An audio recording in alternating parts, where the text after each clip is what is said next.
If you're lonely, you say hello. Get out of the house. Doesn't mean that every interaction will be, some may be awkward, some may not work out, some may be irritated, but you're engaged in life.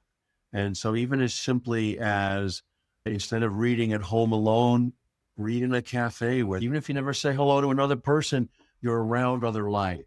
You're exchanging presence and energy. So, expand our sense of solitude to let others in so that the line between self and other blurs. Welcome to Passion Struck. Hi, I'm your host, John R. Miles, and on the show, we decipher the secrets, tips, and guidance of the world's most inspiring people and turn their wisdom into practical advice for you and those around you. Our mission is to help you unlock the power of intentionality so that you can become the best version of yourself. If you're new to the show, I offer advice and answer listener questions on Fridays. We have long-form interviews the rest of the week with guests ranging from astronauts to authors, CEOs, creators, innovators, scientists, military leaders, visionaries, and athletes. Now, let's go out there and become Passion Struck.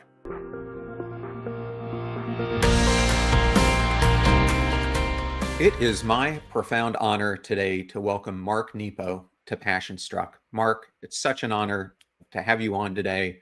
I've been wanting to do this conversation now for about 4 years, so thank you so much for being here. Oh, you're so welcome. Thanks for having me. And as we were chatting before we started today, you were in one of my favorite parts of the country in Kalamazoo. I grew up as a kid going to Coldwater, and I always loved that area of the country. So I'm a little bit jealous, although here in Clearwater, it's probably a little bit warmer today than it is for It you. is for sure. Well, before we dive in, I want to begin really with a personal note about the impact that your work has had on me and my greater family. Last year, my sister Carolyn passed away after a courageous battle with pancreatic cancer. And her final years, much like your own journey as a survivor, were marked by resilience, reflection, and an unwavering commitment to living a life anchored in love and meaning. Over the last 10 years of her life, she became a Buddhist, and living in the present moment was key for her. She, during that time, discovered her calling after she got this diagnosis, actually enrolled in a master's program in social work at the University of Texas because she wanted to help other people navigate their very struggles that she had faced. And her life was really a testament to compassion, acceptance, and the quiet courage of showing up for others. So many things that you write about. When we were planning her memorial service, which she, in her typical fashion, dictated what she wanted, she made one very specific request that your poem, Accepting This, be read aloud. She felt it captured her philosophy of life more clearly than anything she could have said herself. And I wanted to say a couple lines that echoed through that chamber and through all of us. We were outdoors in Austin reading this. And as the Buddhist priest was saying your poem, a butterfly went over his shoulders and through the scene, which we all believe was my sister. And the words I wanted to say are, we cannot eliminate hunger, but we can feed each other. We cannot eliminate loneliness, but we can hold each other. We cannot eliminate pain, but we can live a life of compassion. And for those of us who were watching this, those words became not just a comfort, but a call to action that she wanted to ripple beyond her. For someone whose writing, Mark, has helped us through profound grief like that, and someone who has stood at the edge of life and death, you understand the necessity for that kind of acceptance and compassion. What inspired those lines in accepting this? And in a time, where the world feels increasingly divided, how do we, what you call the small living things, awaken in the stream, live into that final stanza? Thank you. Thank you. It's very touching for sharing that from your service with your sister. Well, I think, and let's back up a little bit. When we talk about our time and things are very difficult and acute and polarized, and I would back up and say that every generation, every age faces the same thing. The things that trigger us, the things that block us are different in each age and each generation. But this is part of the archetypal journey of being alive, being human, struggling to be awake, to stay awake, to remember who we are to ourselves and each other. So I think from my cancer journey, I'm 74 now. And if I met someone my age when I was younger, I thought they were ancient. It doesn't seem so old now. I was in my early 30s. I almost died from a rare form of lymphoma. And through that, I was turned inside out and upside down.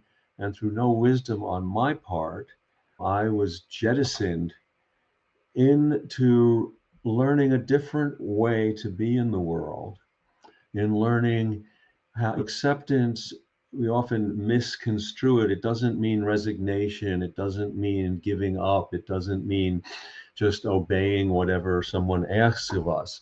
Acceptance comes out of surrender.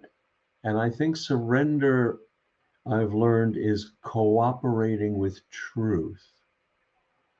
So instead of fighting life, we stay in relationship with it. We work with it.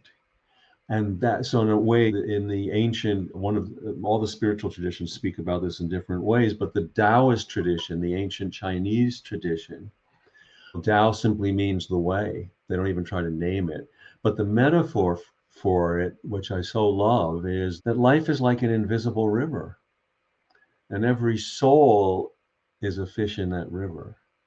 And so the goal of every soul, every fish, is to find the current so you can swim with it. And that's the proper use of our will. That's the work of acceptance, and not fighting, not insisting on what I want, but seeing what am I being asked here to learn and contribute that will both feed my life and life in the stream of life. That is really beautiful and profound. As I have dived deeply into your work, one of the things I've heard you say more recently is that the heart is our strongest muscle and that its work is to keep us awake to life.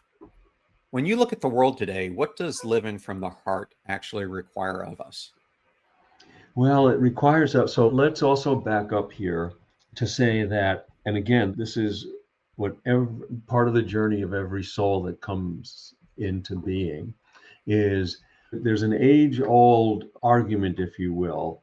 On the one hand, there's a tribe of thinkers throughout the generations who have said human beings are, you can't trust them.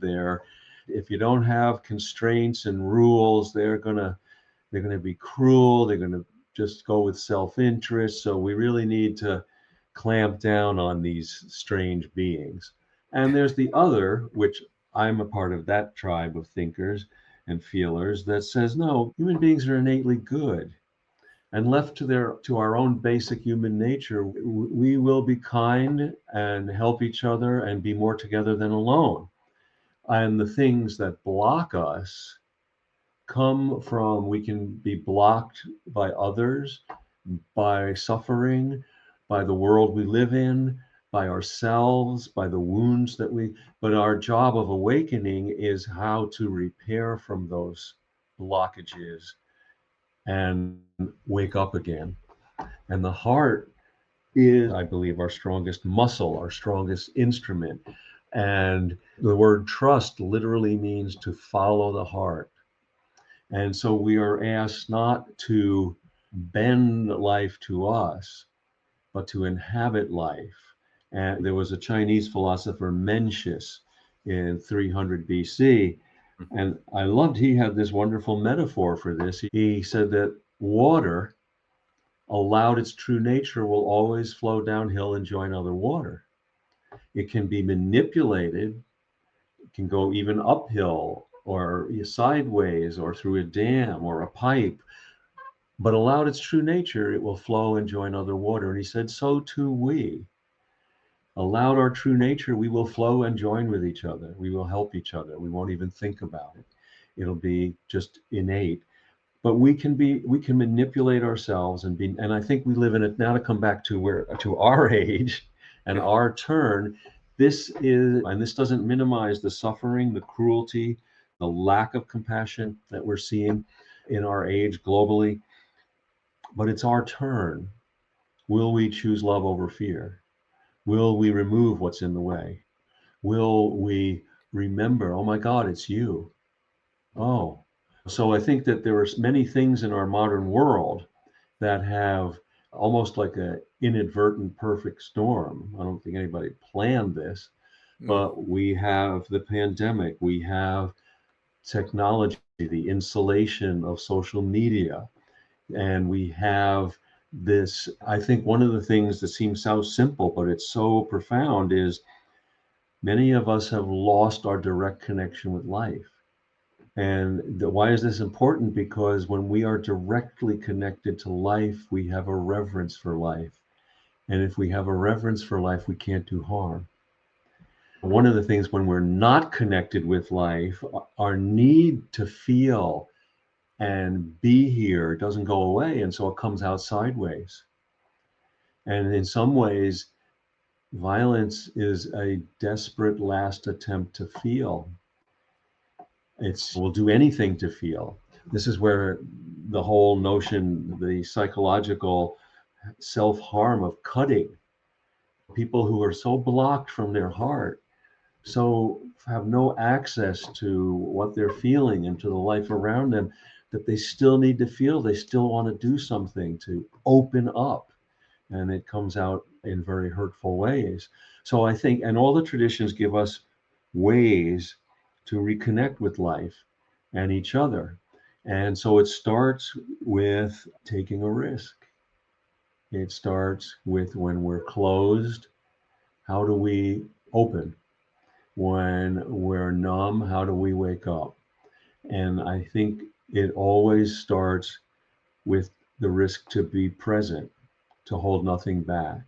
For me, and so all these states, we will experience them because we're human. We're not going to eliminate them. But this is what it is to be a spirit in a body and time on earth.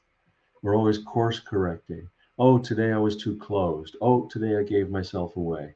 Oh, today I listened and I lost myself. Oh, today I was stubborn. That's the work of self-awareness through the heart.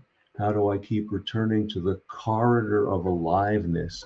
And this is why you and I could work at the same office for years. And oh, we're cordial, and but we don't really know each other. And then one day, shortly after perhaps you lost your sister, and shortly after perhaps I lost my father, and then now we say hello, and those walls are down, and we actually see each other. And I go, oh my God, I had no idea it's you. Oh, here we are. Let's begin. What you have just captured is so profound, and it really is at the center of all the work that I'm trying to do. I see so many people today who are, whether you call it lonely, hopeless, nihilistic, whatever word you want to use. And I think the word I use for it is they feel invisible in their own life. They feel like they don't matter. And when you lose that central feeling of mattering, you are just filled with a profound emptiness and a lack of any direction that's giving you meaning. And I love your work on using the word love here. I happen to have Joshua Green, who's a Harvard psychologist, and Dr. Rick Hansen, who you might be aware of, yesterday on the show. And we were talking about how to expand the circle of moral concern. And Rick, in this chapter of his life, has created this foundation called the Global Coalition Circle. And with this, he is trying to spread love through acts of compassion. And he's trying to get people to start compassion circles because we've lost this whole presence and connection in the communities that existed for millennia. So I'm completely in line with what you are saying and what you teach. Oh, thank you. And I think that one of the things that's important is when we think of the world, it's overwhelming. When we think of these huge, and it always has been, how do we reignite compassion all over the world. Well, when we think of it conceptually, it is overwhelming and can make us feel insignificant. But when we feel it through our heart, we become a part of it, and that gives us resilience, and that's uplifting. And this is why all of it begins with the smallest detail, the smallest step. So when I listen to you totally in your pain or whatever you're going through, then I am casting a stitch in the fabric of humanity. I'll give you a personal example of this that was so profound for me. And this was, my father's gone now about 50, almost 15 years. And toward the end of his life, he lived to be 93. And I was visiting him in a hospital, and he had a stroke. And I mean, he could talk, but it was so much work, he just didn't. But there I was all of a sudden, and it was not a private room, and there was all kinds of noise and things clanging and people everywhere. But all of a sudden I was feeding him applesauce with a spoon. And it was a very bittersweet, beautiful, sad, wonderful moment. And I just fell in, my whole life was in that moment, slipping the spoon so it didn't hit his teeth, and him trying to swallow the applesauce and tearing, of course. And then I was surprised because I fell into a moment of wonder. By giving my all to that moment, that detail, I had tripped into the moment of every adult child who ever fed a dying parent. And I was not alone. And so it's changed how I understand resilience. By being authentic and holding nothing back and giving my all, not to change the world, but to the detail of the moment that opens to me, I can trip into the larger stream of the mystery of life. And that's where I was like a fish swimming in that stream. I was now, not by trying to swim in the stream, not by trying to fix the world, but by meeting what was presented to me with everything I had. I was in the stream with all of humanity. And so my encouragement is care for what's before you with all your heart. And it matters. It matters because we do not know which gesture of wholeheartedness will keep the world going. And so each day we are challenged to be fully here and to hold nothing back. I can completely relate to what you were going through in a different context. My papa, who was my hero growing up, when he got into his 90s, had developed dementia. And we faced the same onset that you were going through, where he had forgotten really how to care for himself. And it happened to me in a different way, not through feeding him, but just seeing all the memories in this brilliant person who was the head of research at Kraft. That brilliant mind disappear was just so difficult to see Yeah. from someone I respected so much. So I completely understand what you're saying here. And what I've heard you say previously is that immersion is whatever is before us, and that's what brings us alive.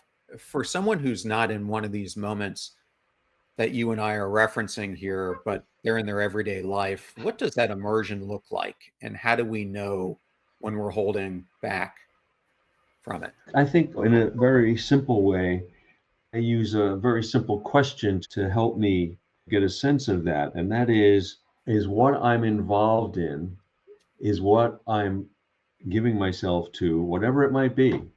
Is it life giving and heartening, or is it life draining and disheartening? That's like an inner barometer, especially when things seem complicated or tangled. I just come back to that question: is this life giving and heartening, or life draining and disheartening? And if it's life giving, even if it's difficult, well, I'm in. But if it's life draining, what am I doing? And so, likewise, if I don't feel what's before me and what's in me, well, there are usually two possible major kind of reasons for me, at least. And one is I'm blocked somehow. I have a wall or a wound or a fear or an anxiety that's not allowing me to be thorough and open. So then, okay, how do I identify where I'm blocked? That's the inner work, so I can clear it out. The other is I may be just tired and I need to rest. I'm committed to being wholehearted, but there's some days I'm half-hearted. So it means it's like when you go to a famous museum and you want to take in everything, and after an hour you're like, "Oh my God, another masterpiece! Give me a break." No, there's not. That's still a masterpiece. We're just tired, and we got to rest so we can refresh and take it in again. And that's part of our journey as well, is to tend things, not push. To tend and not push. So I think that, and then also there is just that not everything every day is going to be, while life is divine and always miraculous, again, because we're human, we come in and out of being able to fully apprehend it. There's a wonderful story from Einstein, was recalling, it was a conversation with him about his early development of his mind, and he shared that at the age of 11, he, in a glimpse of intuition, grasped all of Euclidean geometry. And he said, and I knew the next day would be dull of necessity. But we have these, what's like, life is like the ocean. There's these crests and these swells, and the waves crash. And because we're not always on the crest of a wave, it doesn't mean there's something wrong. And so by keeping the heart open, we can discover the extraordinary in the ordinary. Mark, you have now written 25 plus books. I'm holding a couple up here in front of the camera that I think everyone knows the Book of Awakening, or at least millions of people do. But I have loved your work for years. But as I have understood from hearing you talk, you knew you wanted to be a poet fairly early on in life. And I'm going to go into have you tell this story here in a second. But when I was early in my life, I was serving as a naval officer. I was in Rhodes, Spain. And over there, it was really an interesting dichotomy between us Americans and the Spaniards who were in the military. And we would be in the office at 5:30 in the morning, working till it was dark. And our Spanish friends would roll into work around 9 a.m. They take a 2 hour siesta in the afternoon, and they would work into the evening. But I remember one of my close Spanish friends said to me, "John, you Americans love to work and we work to live." And it reminded Ah, me of something that you said to your parents, that I'm going to live a making instead of make a living, which I just love. Can you so get into that line? when I was undergraduate, and actually just to back up a bit, so when I was in high school, I first started writing because my first love was a year ahead of me and she went to college and fell in love with someone else. And so it was my first heartache and I was devastated. And I wasn't a loner, but I hadn't experienced a real friend yet until I got to college. And so I started writing as a way to deal with the heartache. And I realized pretty quickly I wasn't just talking to myself. I had begun a conversation with life and with the mysteries of life and the difficulties of life and the wonders. And so that was the beginning of my writing. And then when I realized in college that I was a poet and I hadn't really written anything much, but I just knew it. And I was still learning what that meant. And I was the first in my family to go to college in the history of my family, a family of immigrants, Jewish immigrants. And my father, who was a master woodworker, my mother was a bookkeeper, but they were both highly intelligent, grew up out of the Great Depression, were very survival oriented for my brother and I. And they got a mystical poet for a son. Like we didn't really speak the same language. And I came home as a sophomore, I think, in college, excited to tell them that I was a poet.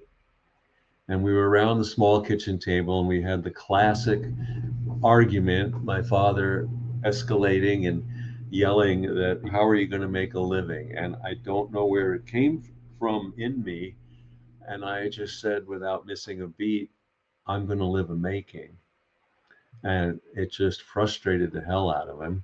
And I spent the next several years trying to understand what came through me from my soul and from the world of spirit was a deep instruction on how to move forward to stay close to what it means to be alive. And I would share with you now, all these years later, that I've discovered, I think, over time, that the creative process and the introspective process are really the same thing. I just happen to write it down because that's how I learn. And one of the reasons that I've been blessed to be prolific is that I've learned that writing is really listening and taking notes more than speaking my beliefs. And so I've been able to explore a lot because I write about what I need to know, not what I know. If I'd written about only what I know, I would have written very little. And so this raises a whole thing that's a paradox in life, and that is we all, whether the art is in living, not in what we produce. And so this starts to move into the fifth season, my latest book about creativity in the second half of life, because really what I'm exploring there is not that, well, now that I'm retired, I can paint more or I can write more. What I'm exploring there is our life is the work of art. And by immersing ourselves, by devoting ourselves, we take our place in the mystery of life.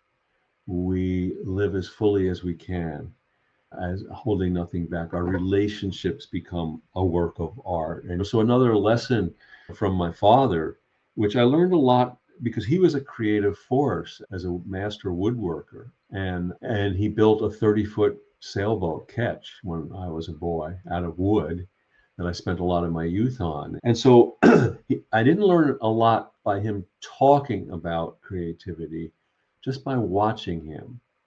And I remember being 10 or 11, and we had a small home on Long Island, and the basement was where his workshop was. And he was working because one of the things he would do as a hobby as well was he would carve half models.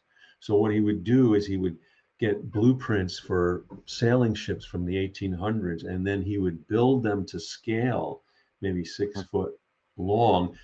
And they were half models because you would only build half, and so you could mount them on a wall. So part of it was flat.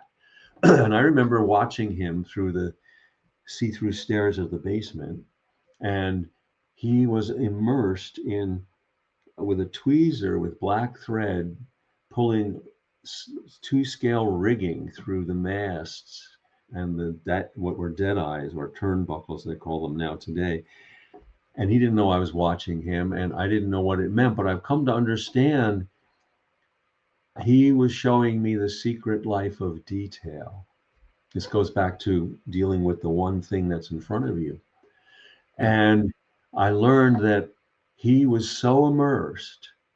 And this is interesting given what I learned by attending him when he was in his last years there in the hospital.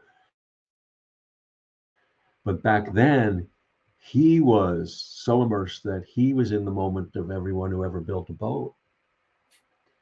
And so while the work he did was excellent, It's about immersion, not excellence. Excellence is the byproduct of immersion. If you light a flame, you don't have to work for it. It will give off heat by virtue of it being lit. And if we're immersed, we will do excellent work. But if we just strive for excellence, we may not be immersed. And the reward for immersion is the experience of oneness and connection to life. And now we come back to reverence and doing no harm. And one of the things today, when we get back to your question about someone who's not feeling connected, who's feeling numb, who's feeling isolated, what do you care about? What can you immerse yourself in? It doesn't have to be a big career. It may be caring for one plant. It may be bringing dinner to a neighbor. It may, who knows what it would be. It could be stamp collecting. It could be working on cars. It doesn't really like the soul wants us to throw care on the fire of aliveness. Yes. So, like any fire, a fire doesn't care what kind of wood you put on it. And I don't think the soul or the life of spirit cares what care we put on the fire of aliveness, just that we care. I can completely relate to what you're saying. For so many years of my life, I was chasing success. I was trying to chase happiness. And I found the more I chased, the emptier I became. And that none of that comes from trying to chase it. It comes from meaning in our lives. It comes from those who we surround ourselves with. And I think Viktor Frankl got it right. We find meaning at work or in pursuing a creative element that we're passionate about. We find meaning in love. Love could be love of our partner, caring for someone who might be sick, love of another human being. It could be a friend. It comes in suffering. And I think, as Dacher Keltner teaches, I think it can come in moral beauty by doing acts of kindness to others.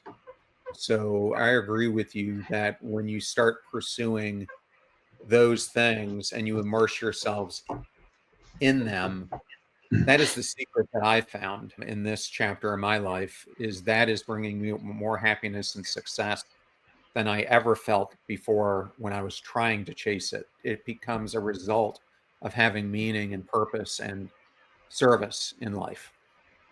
Yeah, I think absolutely, which doesn't mean that we don't do things. One of the things in our modern world, we have rightly an emphasis on heart and being because we're so out of balance with thinking and doing. But ideally, I think like you need two good feet to walk, being and doing complement each other. And at their best, when we're fully inhabited, they're one and the same. And just like when we're really there for each other, it's hard to know who's giving and who's receiving. They really become the same thing. Yes. And that is the reward for that deep immersion. And there is an epidemic of loneliness in our age, and I know especially with young people. And I was on an interview with a young editor in London, a young woman who asked about this, and I don't give advice, I just share, and what I share are examples, not instructions. But I found myself speaking from my cancer journey, and what came up was, you don't interview ambulance drivers, you take the first one. And if you're lonely, you say hello. Get out of the house. Doesn't mean that every interaction will be, some may be awkward, some may not work out, some may be irritated, but you're engaged in life. And so, even as simply as, instead of reading at home alone, read in a cafe where there are, even if you never say hello to another person, you're around other life. You're exchanging presence and energy. So, expand our sense of solitude to let others in so that the line between self and other blurs. I want to go into the fifth season here in a second, but I want to ask you one more question about the book of Awakening. which really was a turning point for millions of readers. And as I understand it, it's not something that immediately became a New York Times bestseller. It was out there for 10 years before Oprah discovered it, and then it had its own journey on the other side. But this book was written after your cancer journey. And what I've heard you say when you talk about it is you call the book Short Doses of What Matters. Today, looking back, what rises to the top of that list? What matters more now than it ever did before? Well, thank you for that question. I think I would return to that what matters most is being as fully present and wholehearted as we can be. Knowing that we can't do it all the time. But how do I behold the life that I meet? Because I think one of the things about the fifth season, to go to the latest book, it was the journey for every human being once we're here is to awaken so that there's as little as possible between what lives in here and what lives out here. And why I speak so much about authenticity is that I believe that when we're authentic, the practice and devotion to being authentic makes us a clear inlet between the inner life and the outer life, makes us kind and useful, makes us receptive. And that's an endless, as one of my books is The Endless Practice, that staying that open is an endless practice because we're never done. And there's a great metaphor for this, which is in what's called an acequia. Now, an acequia in the south, it's actually, the word comes from the Arabic because in desert climates, and you'll see what this means. But in the Southwest, Native Americans for centuries, an acequia is a sluiceway or a natural water flow, let's say from the top of a mountain where snow after winter will create a water course to the bottom of the mountain. And villages and tribes would settle there because there's a natural water source. It's right there.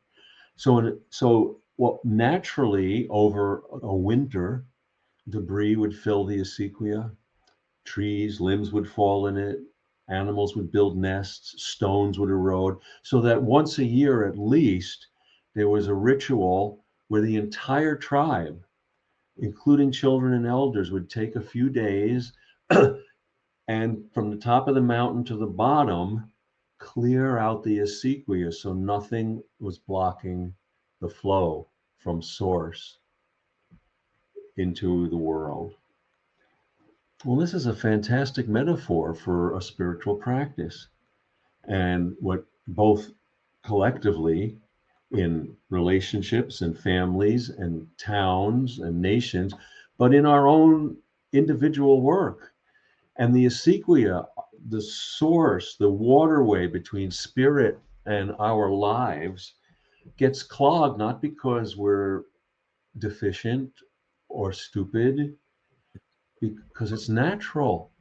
This is what experience does. And so we have to clear it out. So just like we would do a house cleaning every spring, at least once a year, we each need our own form of cleaning out the pathway, the sluiceway between source and how we live in the world. So this gets back to what patterns, what wounds, what ways of closed-minded and closed-hearted thinking and feeling, what ways of assumptions and judgments. How do we make a practice of clearing that out so that we start with I don't know rather than I told you. Man, that really hit me. And I think you're so right. As I was immersing myself into the fifth season, because I'm myself now the second half of life, one of the things that struck me that I find so true is you point out that the years behind us grow longer than the years ahead. And when that happens, the proper place of dreams and memories shifts. And you say that dreams are the kindling of our aliveness. And I love that because given my work centers on mattering, that belief that our presence has weight, meaning, and value is so important. So, how do you think presence, what you were just talking about, memory and dreams, Yeah. contribute to that feeling that we matter? Well, so this is one of the things, as you from the book, a shift in our horizons. And as we age, so I'm 74, I'm hoping to live to 100, who knows? But even there's more years behind and ahead. And one of the things, it doesn't mean I don't dream anymore, but often one of the liabilities of dreaming in our world is that without realizing it, we defer our better self to the future. Oh, when I do this, then I'll be whole. When I'm in that relationship, then I'll be happy. There's always a if then, oh, yeah. But what we do is when we're dreaming, we're actually putting forward some of our potential and possibility so that we can see it, so that we can then see where is that aliveness in us right now. Yeah. How can we bring it alive now? And I think I've been helped with this because almost dying from cancer all those years ago, while I dream, it always boomerangs back, well, okay, what I have is now. So if I'm dreaming that, how can I bring it alive now? Well, and the same thing with memory. When we look back, which we tend to do as we get older, okay, but the difference between what I try to uncover in the book as the helpful use of memory versus one that kind of entraps us, nostalgia entraps us. So, nostalgia is when I look back to 20 years ago to a very wonderful experience and I go, gee, boy, I wish I could have that again. I wish I could go back there. Wish I could go back to Spain and be Right. 20, 25 again. But what the helpful use of memory is, I go back to whatever that memory is to touch into what was alive then and trace it because that stream of aliveness is always there. Oh, where is it showing up in me now? So just like we go back in memory to say, oh, yeah, where is that aliveness in me now? And I dream forward. Well, not forget going forward. Where can I trace it back so that both memory and dream help us realize what is wants to be alive in us right now? I want to switch to celestial topics here for a second. I love how you use metaphors, and there's one of the meteor that I think is really profound. And the meteor is this idea that Yeah. as we burn through what doesn't matter, we shine brighter. And I thought that this is an extraordinary metaphor. How did that arrive for you? Oh, And what does it well, I reveal think, about? yeah, metaphor, and again, it has been my native language. Even when I was a kid, I didn't know what metaphor was, but that's how the world's always spoken to me, how spirit has always spoken to me. Now, and so what I want to share from that is every one of us has a gift. And part of our job of awakening and immersing and following our heart is to discover what our gift is and let it be our teacher. Let it be our teacher. So the metaphor, just entering the second half of life myself and trying to understand from all the things I've been through this paradox of how, while outwardly, yes, the body starts to wear away and we have physical limitations, but at the same time, throughout our life of the spirit is deepening and broadening and expanding and illuminating. And if we don't become a student of that, then the limitations of the earthly body will take over and be way out of proportion.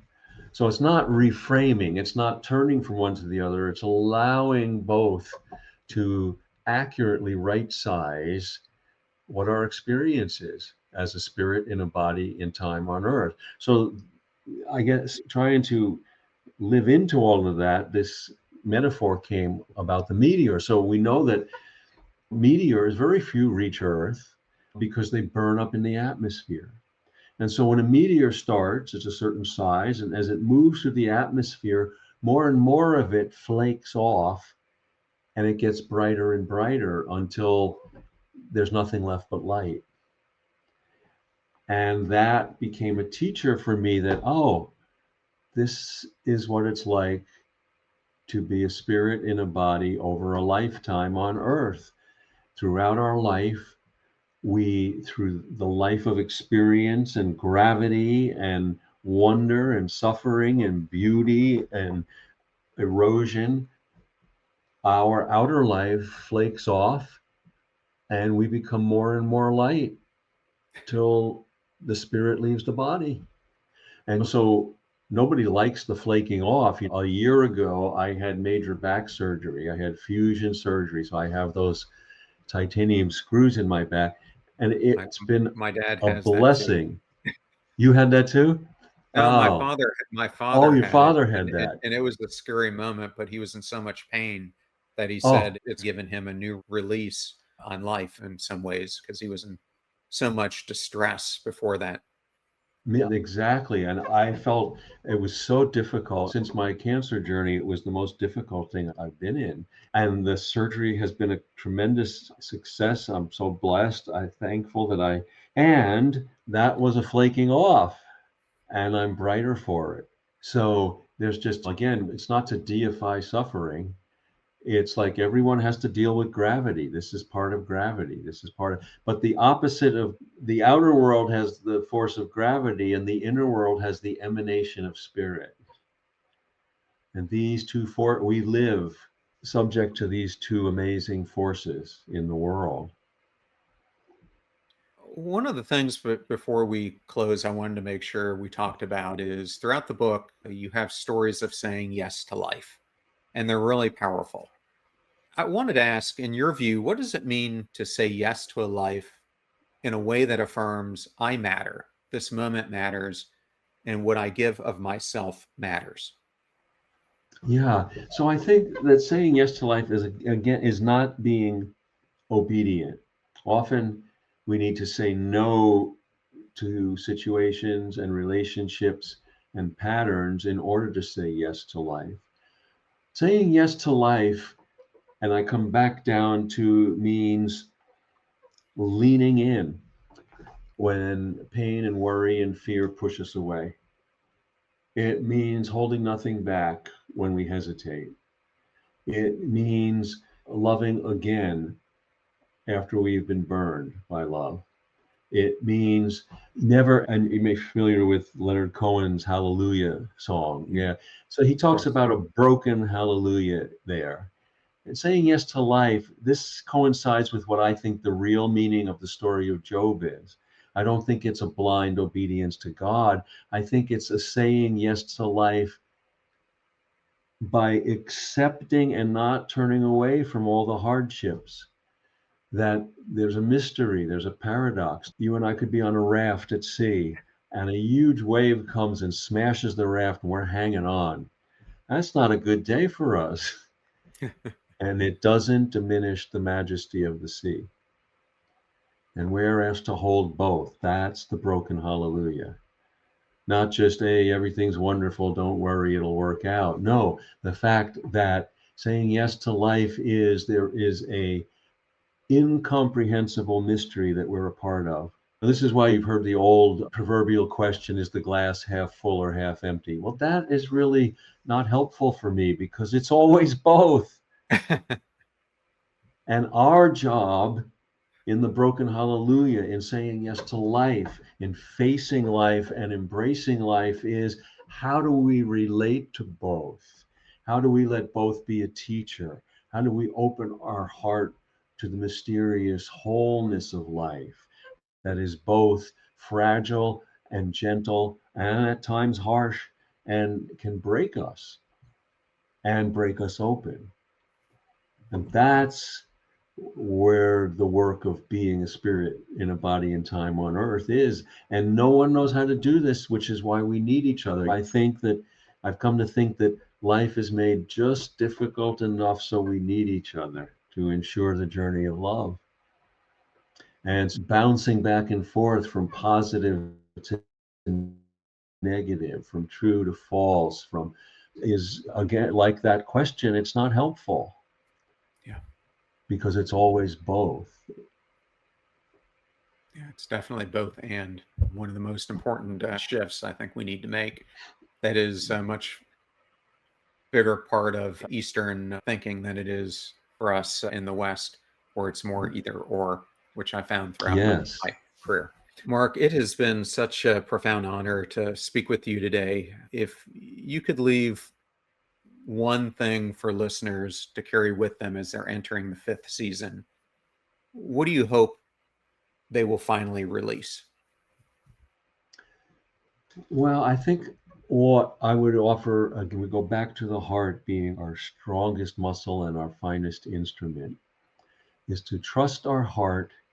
And I encourage people not to think that everything that's in the way is a problem or a deficiency, but a teacher. We're in our world, modern world, we've been mistaught to think we're entitled to a obstacle-free existence.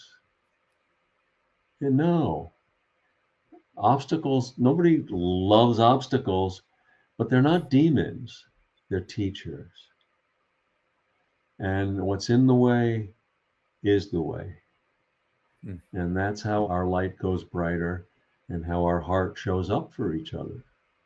Mark, thank you so much for joining us today on Passion Struck. I know this will be a fan favorite. Thank you so much for everything you have done for so many people throughout these 27 books of knowledge that you have put out into the world, which I know as you were writing them, I know you hoped that they would touch people, but you probably never in a million years thought they would touch as many people as they have. Not at all. It's beyond anything I imagined. I'm just so grateful. And thank you, John. Wonderful to be with you.